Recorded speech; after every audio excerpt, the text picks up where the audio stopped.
Welcome to Course 4 from PharmaTalks. In this course, we focus on water for injection, also known as WFI.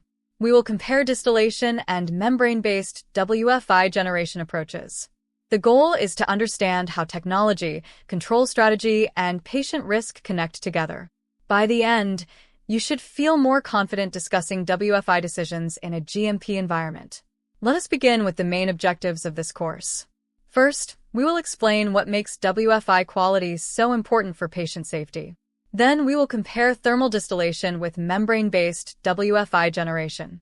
We will also define critical control points, from feedwater to use point. Finally, we will apply risk-based thinking to deviations, batch impact, and technology selection. This roadmap shows how the course will move step by step. We start with WFI quality and patient risk logic. Then we explore distillation, membrane-based WFI, storage, distribution, and control strategy. After that, we connect deviations to product impact and documented decisions. The final section gives you a practical workshop for technology selection and control point planning. WFI requires extra discipline because it supports some of the highest-risk pharmaceutical uses. It is closely linked to sterile manufacturing, critical cleaning, and patient safety. A failure in WFI control can involve microbial, endotoxin, or chemical risk. That means teams must respond quickly, but also with good evidence and documentation. Technology choice should always be judged through quality risk and lifecycle control. In Module 1, we focus on WFI quality and patient risk. This section explains why WFI has stricter expectations than many other water grades. We will look at microbial control, endotoxin risk, chemical purity, and traceability. The aim is to understand WFI as a high-criticality utility, not just a water specification. This foundation will help us evaluate every later technology and control decision. WFI is used in applications where water quality has direct patient risk implications. It may support sterile product formulation, ingredient preparation, and critical process operations. It is also used for final rinsing and sterile cleaning of product contact equipment. WFI can interface with washers, filling lines, compounding areas, and clean steam systems. Because of this, every WFI use point needs strong control and traceability. WFI quality is assessed through several connected attributes. Microbial burden tells us about biological control and contamination risk. Endotoxin is especially important because of pyrogen risk in parenteral applications. TOC, conductivity, particles, and residues also help reveal chemical or process drift.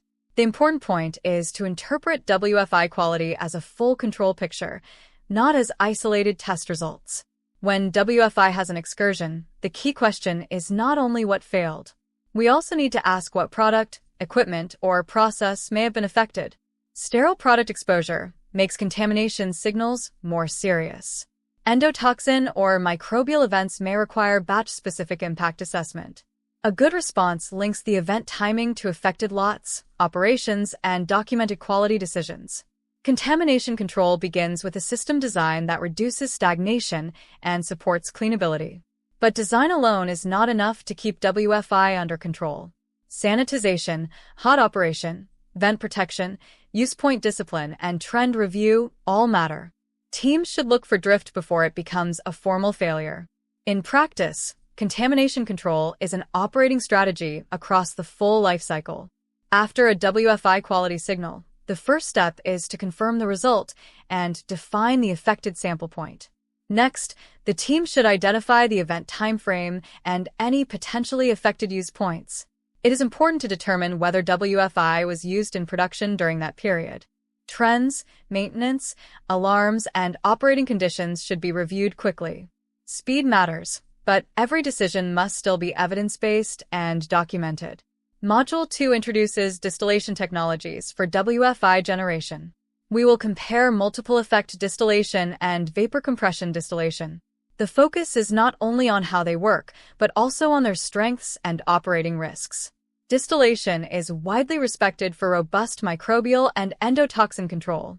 Still, it requires proper monitoring, maintenance, and life cycle planning. Distillation generates WFI through thermal separation. Feedwater is heated to produce vapor, leaving many non-volatile impurities behind. The vapor is then condensed into high-quality distillate when separation is well controlled. Heat transfer, pressure, and feed quality all influence reliability. Distillation is robust, but it still depends on correct operation and monitoring. Multiple effect distillation improves energy efficiency through staged evaporation. Energy from one effect is reused to heat the next effect. This makes the process more efficient than a simple single-stage approach. Performance depends on feedwater quality, pressure balance, separator design, and clean heat transfer surfaces. MED can provide high-quality output while supporting energy reuse across the system. Vapor compression distillation uses compressed vapor as a heating source. The generated vapor is compressed and reused, which can improve energy efficiency. This approach can be compact and effective under suitable operating conditions. However, mechanical reliability and compressor performance become very important. Startup, load changes, and maintenance need disciplined operating control. Choosing a distillation system is a life cycle design decision. Feedwater quality affects scaling, corrosion, carryover, and cleaning needs. Required capacity influences still size, redundancy, and peak demand response. Energy availability and maintenance access also affect long-term success. The best design is the one that fits quality targets, facility utilities, and operational capability. Even robust distillation systems can develop operating issues. Scaling and fouling can reduce heat transfer efficiency and output stability. Separator problems can increase carryover risk into the final condensate. Pressure or temperature instability may affect production consistency. This is why trend review and preventive maintenance are still essential. Distillation offers strong microbial and endotoxin risk reduction. That is one of its greatest advantages in high-criticality WFI applications. However, energy and utility consumption can be significant and site-dependent. Capacity changes may require load management, redundancy, or careful planning. The best choice depends on quality risk, facility capability, maintenance strategy, and sustainability goals. Module 3 focuses on membrane-based WFI approaches. These systems usually combine technologies such as pretreatment, RO, EDI, UF, and microbial control measures. The key question is whether the design can reliably meet WFI expectations. Strong justification, monitoring, integrity strategy, and response logic are essential. A membrane-based WFI system must be engineered as a high-control system. Membrane-based WFI can be suitable when the process train is justified and controlled. Typical systems combine robust pretreatment, RO, EDI, UF, and appropriate sanitization. The design must address endotoxin, microbial control, membrane integrity, redundancy, and monitoring. Risk-based justification should explain why the selected train fits the facility and product needs. Confidence is maintained through life cycle monitoring and rapid response. An integrated RO, EDI, and UF train works as a connected set of barriers. RO reduces ionic, organic, particulate, and microbial load. EDI polishes ionic quality and supports stable conductivity performance. UF can provide an additional barrier for endotoxin and larger contaminants. The full train should be evaluated as one control strategy, not as separate equipment pieces. Membrane integrity is central to membrane-based WFI justification. Integrity checks help confirm barrier performance where applicable. Redundant stages or parallel capacity can protect critical operations. Alarm logic should detect loss of barrier performance early. Maintenance and replacement intervals should be risk-based, documented, and reviewed over time. Biological control is a core requirement for membrane-based WFI. Hot water sanitizable designs may support stronger microbial control when properly applied. Biofilm prevention depends on flow, materials, temperature, sanitization frequency, and system discipline. Sampling points should demonstrate control across both the train and the distribution loop. Biological control must be proven through design, operation, and data. Membrane-based WFI needs strong real-time monitoring. Conductivity, TOC, flow, pressure, temperature, and alarm support ongoing assurance. Divert, recycle, and shutdown logic should be defined before routine operation begins. Trend review helps detect drift in barrier performance before major failure. Monitoring only protects quality when response actions are clear and practiced. Distillation and membrane-based WFI have different strengths and challenges. Distillation often provides a strong thermal barrier, but may require higher utility demand. Membrane-based systems can use less energy, but require integrated control and strong monitoring.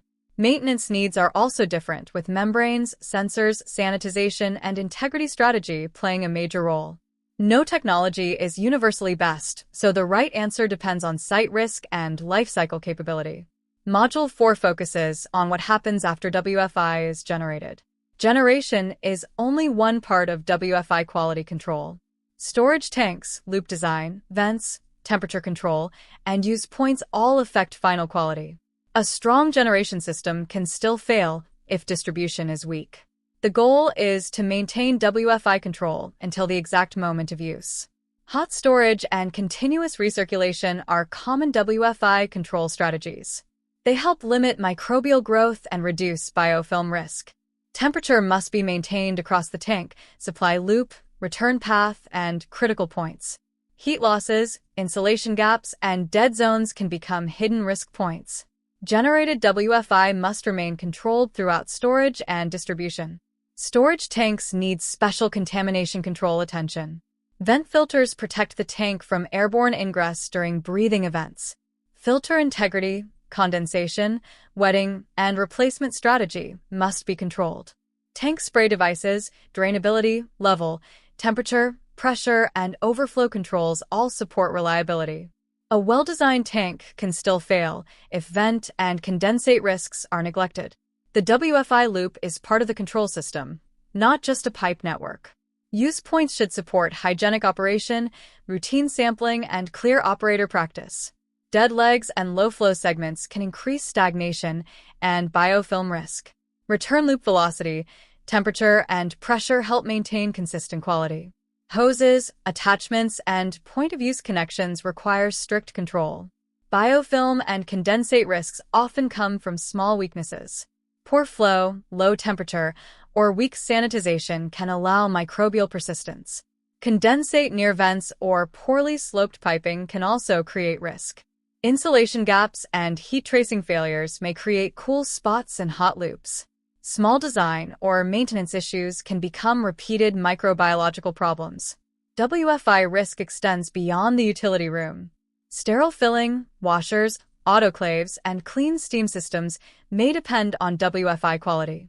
Interface valves, hoses, and transfer points should be treated as critical locations. Operational schedules should avoid uncontrolled idle time or stagnant branches. Change control should always consider downstream equipment and process impact. Temperature is a key condition for hot WFI systems. Expectations should be defined for tank, supply, return, and critical use points. Teams should trend both normal operating temperature and recovery after shutdown or maintenance. Alert and action thresholds should trigger appropriate investigation and response. Temperature drift is often an early warning sign of distribution loop weakness. Module 5 connects WFI control strategy with deviation response. We will define critical control points from feedwater to use point. Then we will look at endotoxin events, microbial findings, sensor failures, and batch impact. The focus is always patient safety and scientific decision-making. Good deviation handling protects both product quality and future system reliability. A robust WFI control strategy follows the full water path. Feedwater and pretreatment conditions influence WFI generation performance. Generation outputs, reject logic, divert logic, and alarms protect the process. Storage tanks, vents, loops, temperature, and use points must also be included. Control points should follow both the water path and the risk path. Endotoxin excursions require immediate product impact thinking. The team should confirm result validity and define the affected point and time frame. Potential product, equipment, and process exposure must be assessed quickly.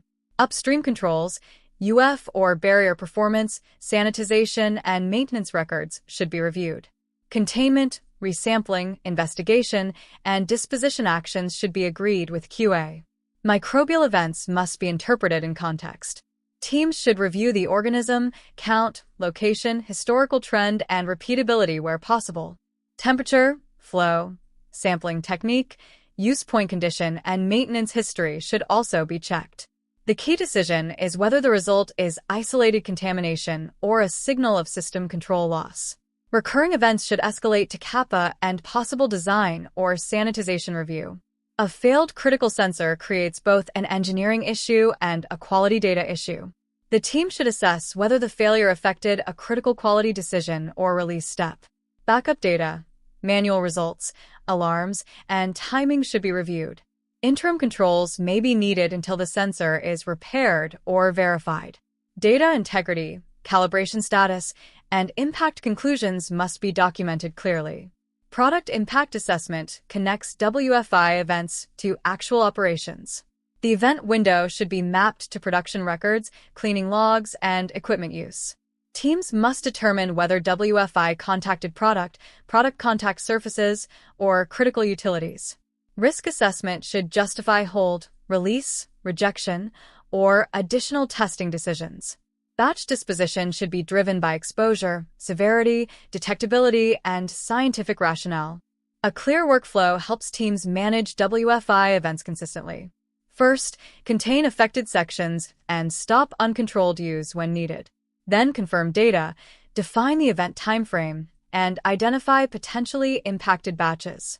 Investigation should consider technology, loop design, sampling, maintenance, and human factors. CAPA should be implemented and verified through follow-up trending. Module 6 turns the course into practical application. Learners will compare WFI technologies and build a control point matrix. They will also prepare a risk-based design justification. This helps connect patient risk, technology selection, and lifecycle control. The workshop is designed to turn design knowledge into a defensible decision. The workshop compares WFI technology options for 2 facility scenarios. Learners will evaluate distillation and membrane-based WFI approaches. The comparison should include energy, robustness, maintenance, monitoring, redundancy, and contamination control needs. Then learners will prepare a risk-based technology selection justification. Finally, they will identify the top critical control points for the selected design. Course 4 provides 3 practical deliverables. The first is a structured comparison of distillation and membrane-based WFI options. The second is a control point matrix from Feedwater to use point. The third is a risk-based design justification. Together, these deliverables help connect patient risk, facility needs, and lifecycle control. The assessment should measure reasoning, not only memorization. A knowledge check can cover WFI quality, technologies, distribution, and deviations. An applied assignment can ask learners to complete the workshop deliverables. Instructor review should focus on scientific rationale, risk logic, and control strategy. Strong assessment helps identify readiness for validation, monitoring, or inspection readiness topics. Let us close with the key messages from Course 4. WFI is a high-criticality utility directly linked to patient safety and sterile operations. Distillation offers strong thermal robustness, while membrane-based WFI requires strong controls and justification. Storage and distribution are just as important as generation for maintaining WFI quality. Deviation response must connect water system data to product impact and documented batch decisions.